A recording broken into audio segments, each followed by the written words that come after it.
In this video, we are going to be going over 15 advanced tips for you to improve in Rainbow Six Siege. Number 1, if a window barricade has a broken sliver from inside the building, like if a defender tried spawn peeking without breaking the glass, it won't make any noise when you rappel outside of that window as long as that glass hasn't been broken yet. So you can get some sneaky kills through that little sliver because no one will know you're there, like how I'm showing on screen now. Number 2, you can counter a Solis denying plant from underneath objective by dropping the diffuser. She will see this come up on her scanner and then shoot thinking you're planting. Then you can shoot at her from where her bullets are coming from since she reveals herself from underneath. There's honestly nothing the Solis can even do to stop that because they're going to shoot when they see the diffuser pop up no matter what. Number 3 is this trick on Clubhouse with Tachanka. It's a little bit finicky, it's a little bit weird, and it has been out for a really long time, but it still works and really no one ever uses it. So typically up here you're gonna have someone holding this breach specifically right in this area. Sometimes you'll have like a Osa or something like that, or even if they're just trying to get walled, then this is going to work then too. They don't even have to have it open yet. As Tachanka, you're going to go into office, break open the hatch, and you're going to want to set up right up against in this corner and set your crosshairs sort of in the corner here between like this little wooden piece and the metal piece. That's the best way I can describe it. And you have to make sure you're just at the right angle because literally the smallest millimeter adjustment will move this entire thing like 30 feet over, you know? So it won't land in the right spot or anywhere even close to it. So it might take a few attempts, but you do have 20 of these things and obviously they're not going to know where it's coming from. You're not in any danger unless they're on the roof. But you should definitely play around with this a little bit. It is really fun if it works out. Number 4, to fake defuse and force the defenders to push you, you should start defusing and end it for 3 separate beeps so that they start pushing you since they think you're sticking it. If you do this, be ready for a quick pop-up from the diffuser and be ready to shoot because they're going to be pushing you thinking that you're about to defuse the bomb. Number 5, Tubbs Zoto canisters show footprints from underneath, so although he's an unlikely candidate for playing vertical, you can effectively do so by throwing your canisters on a soft ceiling where you know attackers are going to enter, and then using your nitro cell or DMR to shoot where their footprints appear. You gotta be ready to react though because it's not really like he was designed to be a vertical operator, but it does work out and it is really good to have if you use it the right way.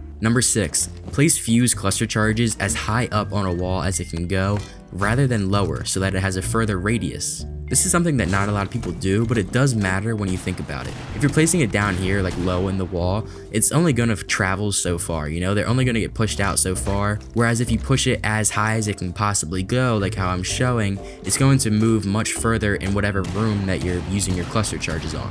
And obviously the larger the radius the cluster charges have, the better. So of course you're just gonna always wanna place it as high as it can go rather than lower. Number 7, if someone plants the diffuser against a soft wall where you can be on the other side of it, you can make a hole where the diffuser is from the opposite side of the wall and you can actually reach it and begin diffusing, and it's called long arming. A lot of people do already know about this, so this isn't like all that advanced, but people tend to forget about it. Like there's so many situations where this would work and people don't even think about it. So don't forget, you can get a free diffuse without the attackers even seeing you if you do it the right way. Just remember that you can diffuse through a soft wall if you make a hole. Number 8, destroying the soft wall behind a reinforcement will allow you to hear noises behind that wall much clearer. So it's easier for sound cues and bandit tricking, things like that. It's honestly night and day, and I urge you guys to try this out at some point. You can hear so much clearer when you destroy this backside of the wall, and little things like that can be the difference between winning and losing a round. Number 9 is this pre-placed nitro cell setup on Villa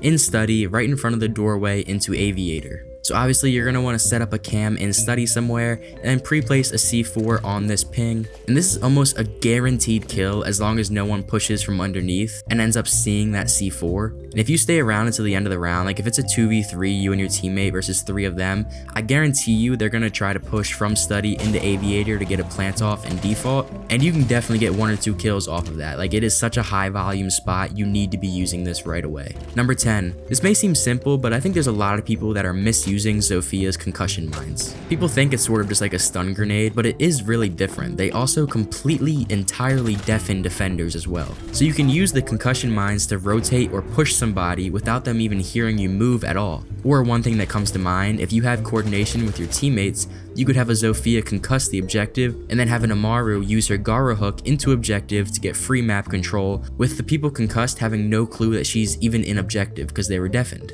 If you're ever trying to go for a plant, specifically in a nitro cell friendly objective, such as basement of bank or on trophy of villa, bring impact EMPs, because if you throw one down as a nitro is getting chucked at you, it will disable it. This may be common sense to some, but people use the impact EMPs too one-dimensionally, where they actually are super good to have in many situations with their quick activation time, not just to get wall, you know what I mean? So when you're trapped in the corner of objective and a nitro is getting hurled at you and all you can do is watch and let yourself die, next time bring impact EMPs. When using Maestro's Evil Eyes, if you look directly up with the cams as high as you can, attackers can't melee the glass to break the cam's line of sight. So if someone is in the room with your Evil Eye, just set your drone to look all the way up and they won't be able to destroy it. Obviously, as soon as you look down with the drone or open it, they will be able to destroy it, and if they have like ash charges or something like that, they will be able to also. But especially in the late round when a lot of the utility has already been used up by attackers, and you can sit on your Evil Eyes knowing they can't destroy it with anything, this is really powerful to know that you can just look up and they literally can't do anything about it. Number 13.